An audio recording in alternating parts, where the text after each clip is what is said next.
Welcome back to this video. In this video, I'll show you on how to change your location on your YouTube. So let me show you how.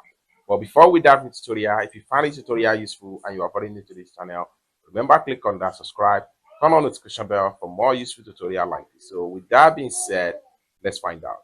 The very first thing you need to do is open up your YouTube app.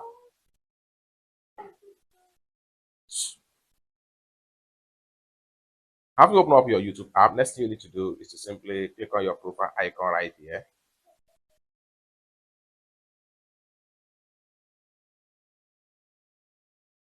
The next thing you need to do is to click on the setting icon right here.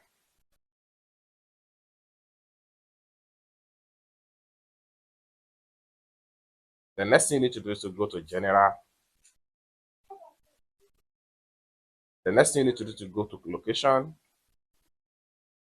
Then right here, select your location. Once you select your location, hit on save. It's that simple. For more tutorial like this, consider to subscribe. Thank you so much for watching, and I hope to see you in my next video. Bye for now.